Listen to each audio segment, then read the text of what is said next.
Hello my friends, welcome to রিমিস drawing world. আজকে আমরা শিখবো একটা কিউট কুলপি আইসক্রিম ড্রয়িং। কারণ এটা তো সামার, তাই জন্য আমরা আজকে করব সবার সামার ফেভারিট আইসক্রিম। সে আইসক্রিমটা ড্রয়িং করার জন্য সবার প্রথমে চেরি অন টপ, তাই একটা চেরি আঁকলাম। তারপরে এখন করছি কুলপির মালাইটা। এবার করব কুলপির কোন। দেখো একটা ভি শেপ।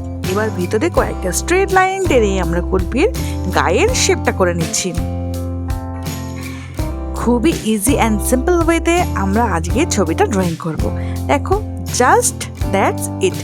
এবার করব সামার ফেভারিটের একটা সান, একটা হাফ সার্কেল। এবার করছি সানের চোখ, নাক আর মুখ। তারপরে করব সানের কিছু সানরেজ।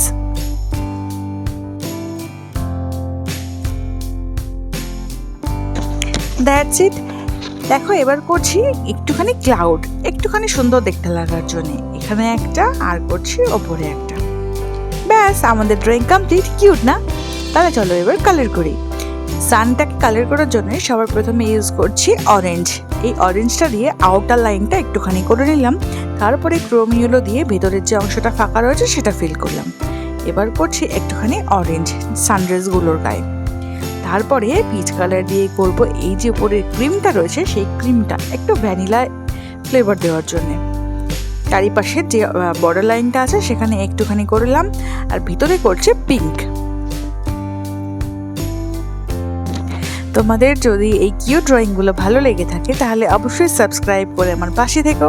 আর কেমন লাগছে কমেন্ট করে কিন্তু জানাতে ভুলো না। তাহলে চলো এবার নিজের কোনটাকে রং করি। এবার একটুখানি ক্রোম ইয়েলো দিয়ে একটা সাইড করে নিলাম। তারপরে ইয়েলো রং দিয়ে বাকিটাকে মিক্স করে নিলাম।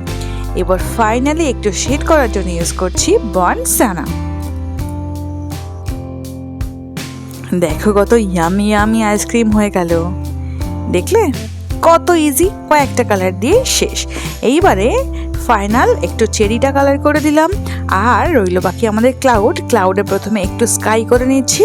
তারপরে একটু কোবাল ব্লু কালার দিয়ে উপরে শেড করলেই হয়ে গেল আজকে আমাদের কিউট আইসক্রিম ড্রয়িং। কেমন লাগলো অবশ্যই জানিও।